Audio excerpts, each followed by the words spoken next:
On parle tactique, transfert et choix. Chaque rumeur on la décortique pour toi. Analyse fine, mercato sous les feux. Le Barça en détail, des coulisses aux enjeux. Le journal du Barça. Les fans, les buts. Salut tout le monde et bienvenue sur le journal du Barça. Je suis Thomas. Ça y est, le premier match de la pré-saison est passé et les gars, j'ai tellement de trucs à vous dire. On l'attendait comme des dingues ce match et franchement, on a kiffé. Le Barça a gagné 3-1 contre Vissel Kobe et honnêtement, le score, on s'en fiche un peu. Ce qui compte, c'est ce qu'on a vu, les nouvelles têtes et l'énergie. Alors posez-vous, on va débriefer ça tranquillement. Ce nouveau Barça, on valide ou pas? Allez, c'est parti. Bon, pour ceux qui ont raté le match, petit récap des buts. D'abord, on a eu un but de Renard, d'Eric Garcia sur un corner. Simple bazar dans la défense, le ballon traîne et paf, Eric est là pour la mettre au fond. C'est pas le plus beau but de l'année, mais c'est un but de mec intelligent qui sent le coup. On prend, c'est 1-0. Juste après, Vissel Kobe égalise. Oui, sur une boulette de Cubarsi. Ça arrive, c'est un jeune, il apprend, et vaut mieux que ça arrive maintenant qu'en Ligue des Champions. Mais en deuxième mi-temps, ah là là, c'était autre chose. D'abord le bijou, mais quel golazo de Rooney Barghi. Regardez-moi ça, Lewy qui joue en pivot, il garde le ballon comme un chef, il attire les défenseurs et il décale Barghi au meilleur moment. Le petit Suédois y contrôle, il enroule sa frappe du gauche, poteau rentrant. C'est juste parfait. La technique, la vitesse d'exécution, la confiance pour un premier match. Un vrai crack. Et pour finir en beauté, la volée de l'espace du petit jeune Pedro Fernandez Dro. Le gamin a 17 ans.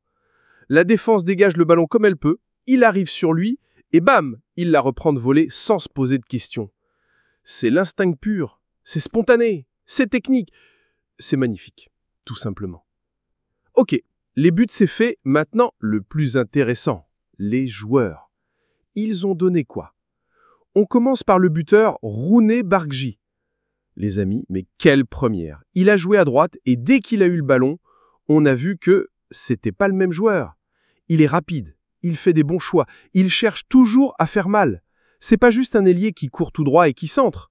Non, il aime rentrer à l'intérieur, jouer en 1-2, il a cette intelligence pour se placer entre les lignes. Il comprend quand il faut donner le ballon et quand il faut y aller seul. C'est un vrai poison pour les défenses, parce qu'il les force à faire un choix. Soit on le serre de près et on laisse de l'espace dans son dos pour le latéral, soit on le laisse respirer et il peut te punir avec une frappe comme celle qu'on a vue. Et cette qualité de frappe, waouh! Ça veut dire que les défenseurs ne peuvent plus lui laisser 1 mètre à l'entrée de la surface. Ça va nous créer tellement d'espace. Pensez-y, si 2 défenseurs sont obligés de surveiller Barghi, ça libère Lewandowski en l'axe ou ça donne plus de temps à nos milieux comme Pedri ou De Jong. Pour construire, c'est un effet domino hyper positif pour toute l'équipe. Du coup, je vous pose la question, avec un Barghi comme ça, est-ce que Lamine Yamal a enfin un vrai concurrent? Balancez vos avis en com.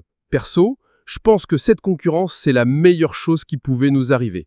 Fini le confort, maintenant faut se battre. Et c'est ça qui rend une équipe plus forte. Ça va pousser Lamine à être encore plus décisif, à ne pas se reposer sur son talent pur. Il va devoir bosser encore plus dur, être plus efficace et c'est tout le Barça qui va en profiter.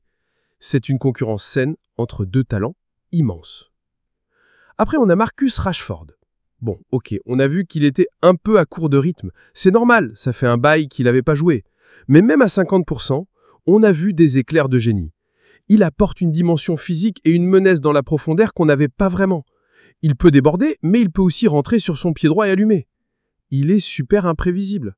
Et surtout, il attaque la profondeur, il prend les espaces. C'est une arme terrible.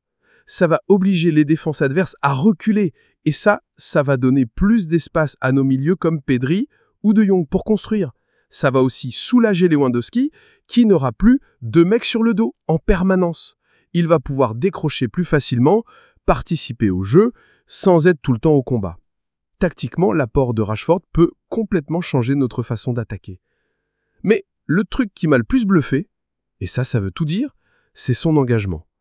Il y a une action où Geoffrey perd la balle, et qui c'est qui se tape un sprint de 40 mètres pour défendre? C'est Rashford. 40 mètres. Les gars, pour un match amical. Ça, c'est la mentalité flic. C'est l'effort, la grinta. Ça fait tellement plaisir à voir. C'est le signe d'un joueur qui est venu pour s'intégrer et tout donner, pas juste pour prendre son chèque. Il montre l'exemple. Quand une star comme ça fait ça, les jeunes derrière, ils sont obligés de suivre. C'est un message fort envoyé à tout le vestiaire. Et enfin, la surprise du chef, le petit bonbon de la soirée, Pedro Fernandez Dro. Ce gamin de 17 ans, personne ne l'attendait et il a mis tout le monde d'accord. C'est pas que son but, c'est sa technique, son calme. Le mec ne panique jamais, il joue simple, il joue propre. Il lève toujours la tête avant de recevoir le ballon, il sait déjà ce qu'il va faire. C'est ce qu'on appelle de l'intelligence de jeu. Il ne fait pas de dribble inutile, chaque touche de ballon a un sens. Il est là pour fluidifier le jeu, pour trouver la passe juste. Et vous avez vu la tête de flic sur son but. Le coach était comme un fou sur le banc. Quand un coach comme ça réagit comme ça pour un jeune, c'est qu'il sait qu'il a une pépite dans les mains. Un joueur qui a non seulement le talent, mais aussi l'intelligence de jeu. Retenez bien ce nom. La première mi-temps, bon, on va pas se mentir, c'était un peu lent. Le moteur était encore en rodage, quoi. Mais même là-dedans, on a eu un Pedri juste exceptionnel. Le patron, il était partout. Il se retournait avec une facilité incroyable. Il a fluidifié tout le jeu du Barça. Il a cassé des lignes avec ses passes. Il a orienté le jeu, un récital. À côté, t'as Gavi, toujours le guerrier, qui a dû récupérer 50 ballons et qui n'a peur de rien. Il met l'intensité, il harasse l'adversaire, il ne lâche jamais rien. Leur duo, c'est le cœur du réacteur. C'est l'équilibre parfait entre la technique et la rage de vaincre. Quand ils sont tous les deux à ce niveau, le Barça contrôle le match. On a aussi vu Eric Garcia en latéral droit, et il a été super bon. Il a même marqué, propre derrière, et surtout très intelligent dans ses placements offensifs.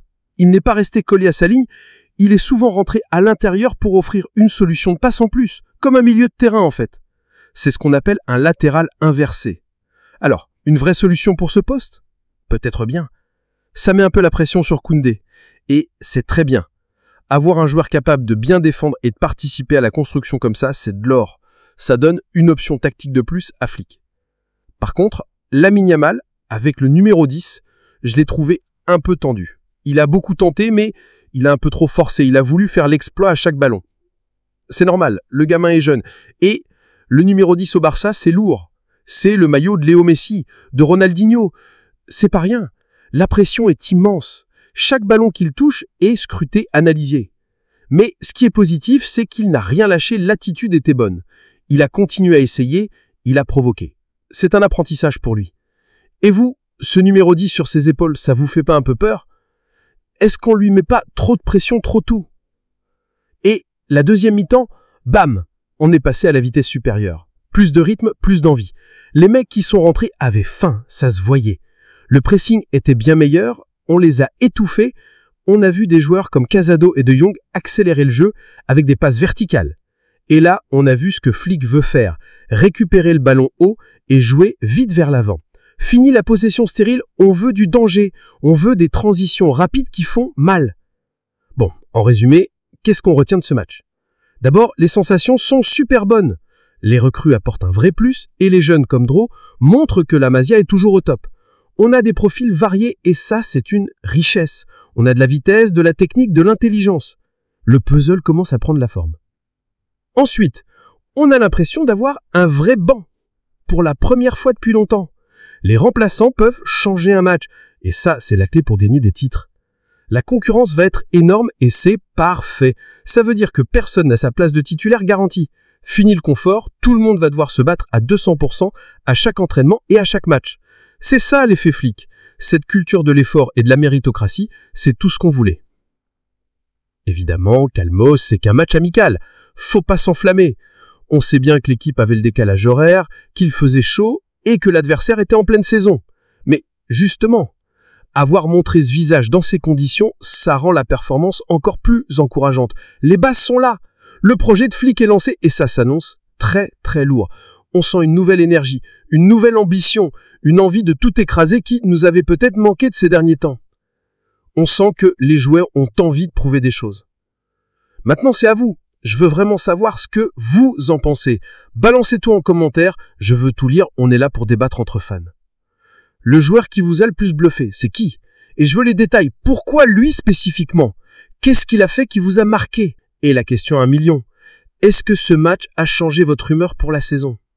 Est-ce que l'optimisme est de retour en force chez vous? Sur une échelle de 1 à 10, vous êtes à combien niveau hype? Et pour finir, quel est le plus gros chantier qui reste pour Flick avant le début des matchs officiels? La défense? Le poste de milieu défensif? Dites-moi tout. J'ai hâte de lire tous vos commentaires. Je vais essayer de répondre à un maximum de monde. On va suivre cette pré-saison de très près ensemble. Lâchez le plus gros pouce bleu pour la force, ça aide énormément la chaîne. Abonnez-vous si ce n'est pas déjà fait pour ne rien rater des prochaines analyses.